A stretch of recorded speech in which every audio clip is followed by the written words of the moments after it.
Good morning, church, and welcome home. So today we're gonna talk about one of the story of the Bible named Jonah, written in the book of Jonah itself. So people thought, they believed that the book of Jonah was a fictional book, but the truth is, it is not. So therefore, if you have a Bible there, or it could be electronic Bible, pangita siya, ask your mama, asa ang mga Bible, then let us open our Bible in the book of Jonah, chapter 1, verses 1 down to 3. Again, let us open our Bible in the book of Jonah, chapter 1, verses 1 down to 3. So I will read in verse 1. The Lord gave this message to Jonah, son of Amittai, to get up and go to the great city of Nineveh, announce my judgment against it, because I have seen how wicked its people are. Last verse. But Jonah got up and went into the opposite direction to get away from the Lord. And he went down to the port of Joppa, where he found a galleon leaving for Tarshish, and he bought a ticket and went on board, and hoping to escape from the Lord by sailing to Tarshish. So let us pray. Our loving and faithful God, Lord, thank you for giving this chance, for giving this moment, to ponder, to listen, at the same time, to live the word of yours ang mamadunggan ka, Lord, settle our hearts and minds, to all the words that yung mayatag ka naman freely, Lord, ang mayatag kinita na pagkabuhatan ng ninta na, just for the sake of worship, because we wanted to glorify your name, because you are a God who most deserve to receive all the prayers and longings, Salamat sa tanan, sa Healing Jesus. Amen, God. So this time, Jonah. Actually, in the Bible, there are lots of prophets in the Bible na ginatawag na major prophets, na ginatawag na minor prophets. So, we're gonna talk about one of the minor prophets in the Bible named Jonah. So, Jonah, people believe, or even the scholars believe, that Jonah was a great backslider. When you say backslider, kaya ganing nangalagad na sila, hindi sa pagpangalagad din. Then after a sudden, undag sa pagpangalan because they were backslide. But the truth is, Jonah was not a great backslider, because the truth is, he just refused his calling. But this time, we're gonna talk about the reason of Jonah, why he refused his calling, as exemplified in our passage this morning. So una, one of the very reason why Jonah refused his calling, because Ninevites, or the people living in Nineveh, are wicked. The utan. Because Jonah always compared himself to the Ninevite, or the Ninevite. It is because he has a personality called the ethnocentric personality, believing that my tribe, or I am better than them, I am better than others. Then he always compared himself to others na mas maayo ko kumpara kanila. Dautan sila, maayo ko. Why maayo ko? Because I am called the man of God. And that's one of the very reasons, because they are wicked, which is, because in a sense that they worship the wrong God. Second one, it is because why he refused his calling, aside that they are wicked, Ninevites are wicked, it is because Ninevites are Gentiles. And we know Gentiles are enemies of God, and they are not the people of God. Why they are enemy of God? Because then again, they worship the wrong ones. They did not even recognize God, Jehovah itself, as their creator. The third one, it is because the very reason why Jonah refused his calling, because he is expecting God, because Jonah was expecting that God will curse them, that God will abandon them. But the truth is, he knew that when God called someone a man of God, na muadto dito, if the message of God or the command of God is muadto dito and not to kill, possibly there's a big possibility, or there's a possibility that God will forgive them. O mauna ang dili gusto ni Jonah.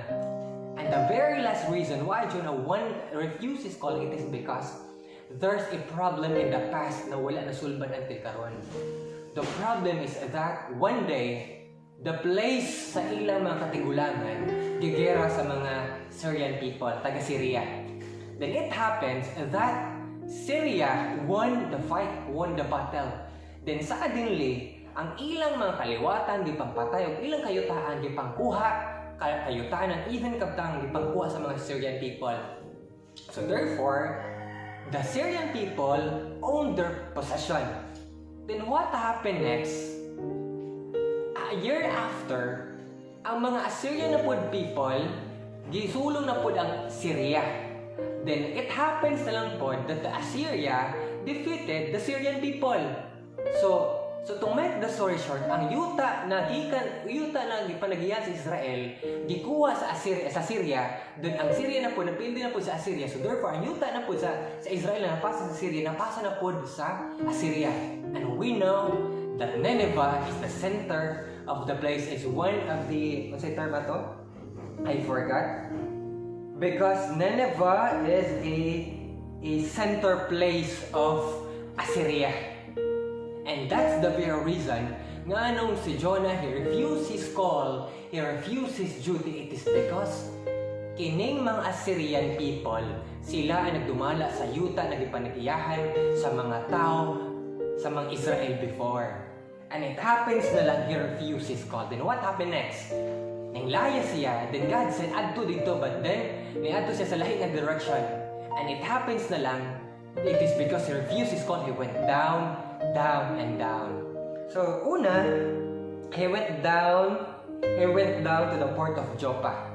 Because nanglaya siya without knowing asa sa paingon, he went down to the port of Joppa, he went down into the galleon. Then what happened next? The time na naa siya sa dako nga barko, yapak silang dako nga hangin. Then ang kapitan sa barko telling them, pag-ampo mo sa inyong mga Diyos. And one of them, Jonah. And so Jonah wala siya nag-ampo kaya because then again, he escaped his call. Iyang daganan ng Ginoo.